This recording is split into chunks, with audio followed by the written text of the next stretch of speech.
morning. I want to begin by sharing my condolences with the family of Jerica Hamre of Lincoln. Jerica was reported missing on July 3rd, 2024, and was found deceased in rural Furnas County on Wednesday, December 17th, 2025. Our hearts break for Jerica's family and friends who for the last 18 months have been searching for answers.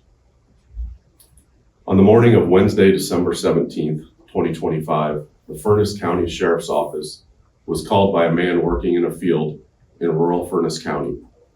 The man told deputies that he had found human remains in an old farm shed.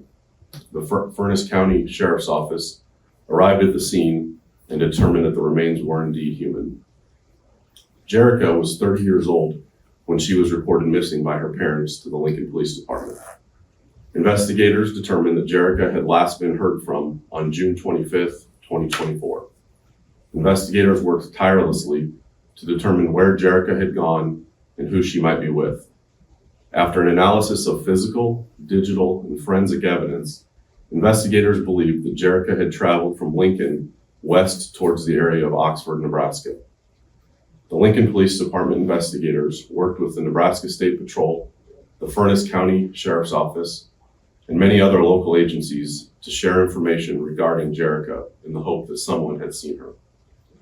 In the weeks and months following Jerica's disappearance, several searches were conducted by law enforcement, friends, family, and community groups in an effort to find Jerica.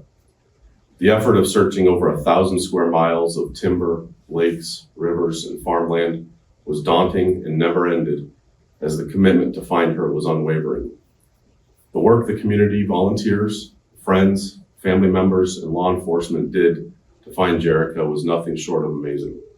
Unfortunately, due to the size and scope of the search, Jerica was not located at that time.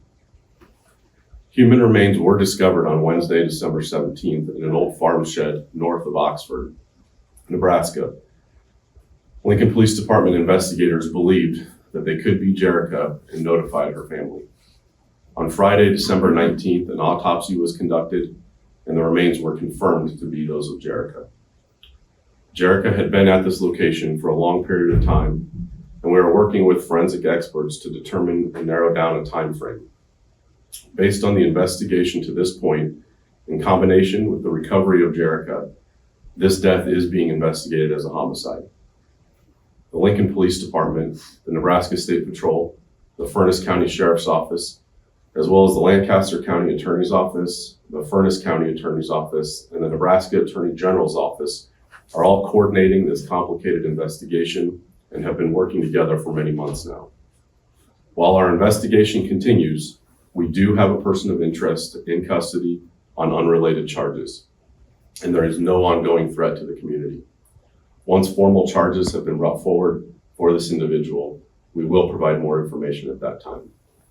We do ask that anyone with information call our non-emergency number at 402-441-6000, or to remain anonymous, please call Crime Stoppers at 402-475-3600, or report online at lincolncrimestoppers.com, or download the free P3 app. And with that, we would take any questions. Can you say how the person of interest is somehow related or part of Jerica's life? Yeah, I think at this point, we're going to hold that back until we get a little bit further down the road with that. Can you identify the charges that the person of interest is already in custody on and when that happened? They were old charges that from, I think, years ago, but they're not years ago, from prior, that were totally unrelated to this case. Where is he in custody at? That I don't know exactly for sure right now. There's multiple facilities that they can move them from place to place. So. Can you say anything about the cause and manner of death? Not at this point, no. The final autopsy results have not been returned to us yet. With it having been a year since she was last kind of heard about, how were you able to specifically identify it as Jerica through this autopsy? I would have expected a little more body detail. Yeah, there's a number of things that we will look for in those situations, things like tattoos, piercings, dental records, DNA, all those kinds of things are the things that we would use to help identify somebody. Can you identify which you used to identify her? We use all of those things. identify. How badly decomposed was she at that point, or do you know how long she had been there right now in this part of the investigation? Yeah, she'd been there for quite some time. And I would say probably consistent with the amount of time that she's been missing. Do you know if the remains showed any evidence of trauma, stabbing, gunshots, etc.? That's certainly something that the doctor that does the autopsy will have in their report. And so I know it's a little premature to comment on that right now. Can you say if the person who is in custody has a connection with that farmland? No, we don't believe they have any connection with that farmland. Do you know why she had traveled out there? Was there a certain reason that she was going there?